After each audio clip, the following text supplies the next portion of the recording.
Hello, my friends. Halina here. Um,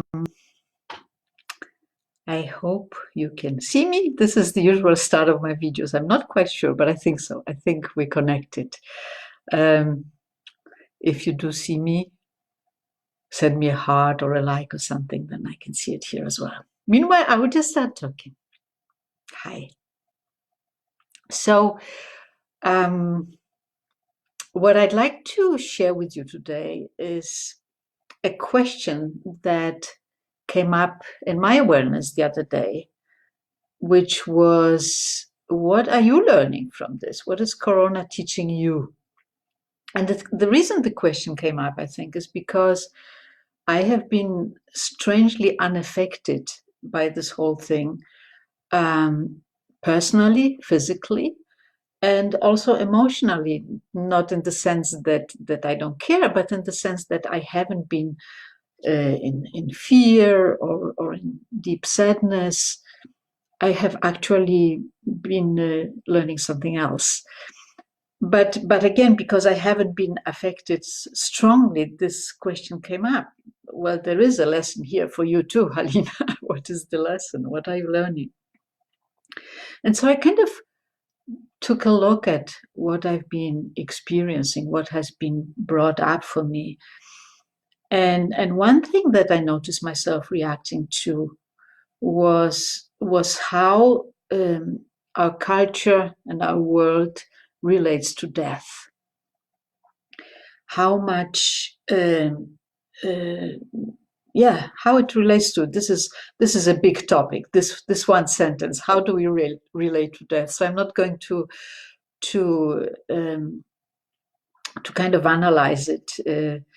But just noticing that this is a huge topic, obviously, including the fact that when death comes close to our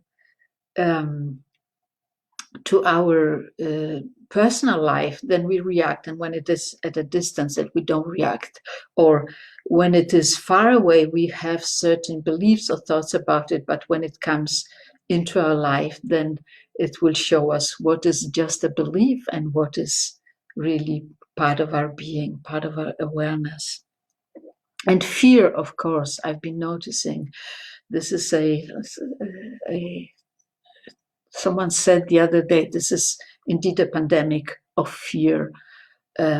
Fear is contagious these days and is a big thing in this whole situation.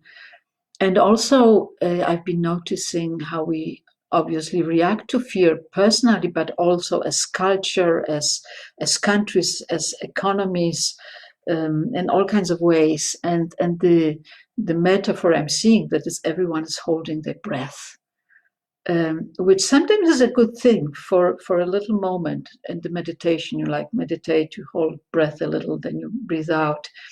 But when we hold our breath for a longer time out of fear, that's a different thing. And that's what's happening right now here. A lot of great and beautiful things are happening, but there's also a holding of our breath, a not giving and not receiving, and not deciding, a fear of making choices and taking actions in some areas of life because we don't know what's ahead. So I've been noticing all these things, and still I haven't really been deeply affected, or so it looked for me at some level.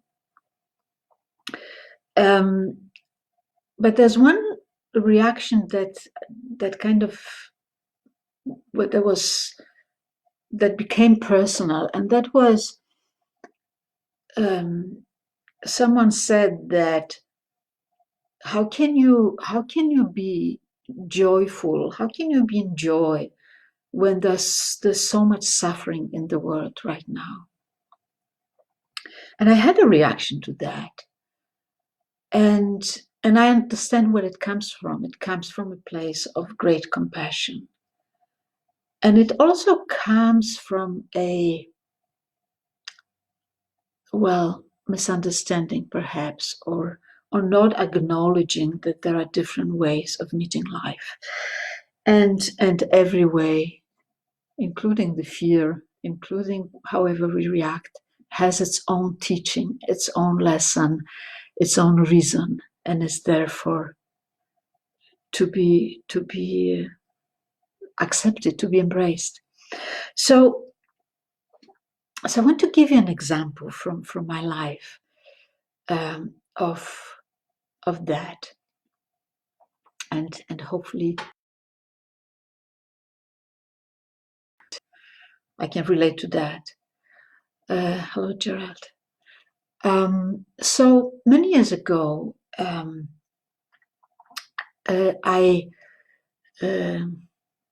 knew someone that's called Laka Lama. So he's a high Tibetan Lama that lives in Denmark.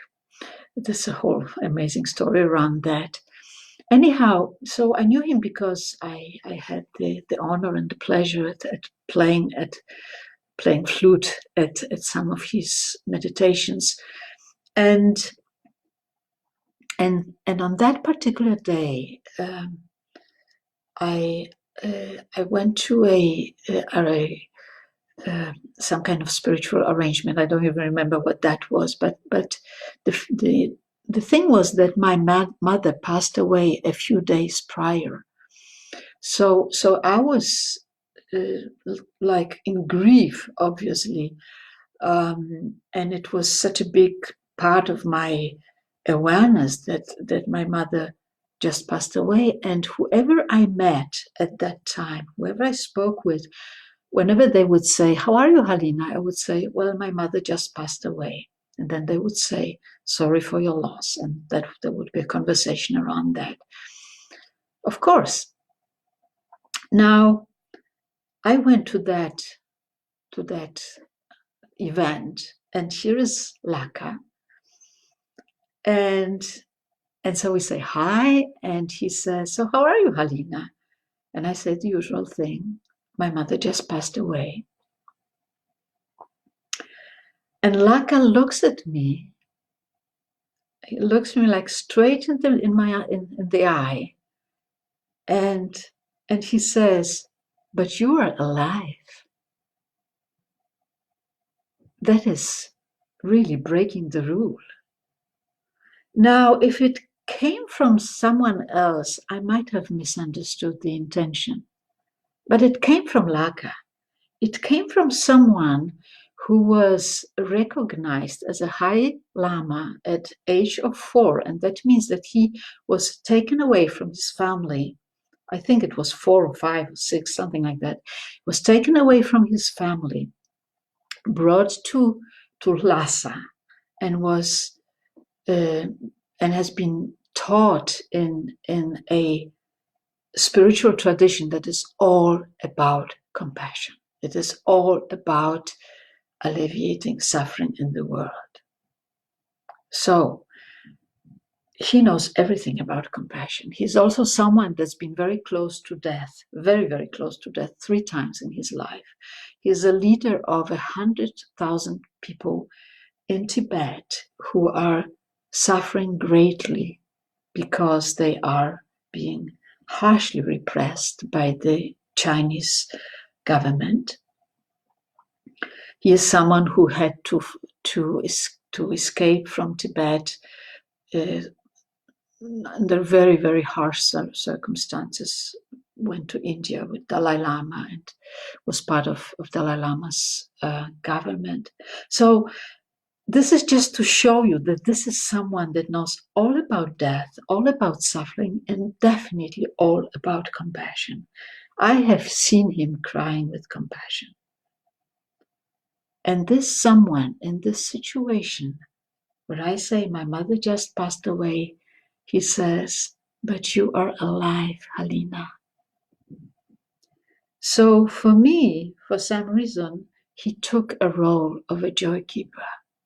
And that had a huge influence on me in the following time. Not in the sense that I was in any way suppressing my grief or anything like that, but he opened the door to me and he reminded me I was alive. I was here for a reason. and so are you. So what Corona is teaching me actually, and I didn't even think about it when I started telling the story, the deepest teaching for me during Corona was, and has been and is right now as we speak, is a deeper exploration. What am I here to do? What am I here to contribute? What is my role here? What is my expression here?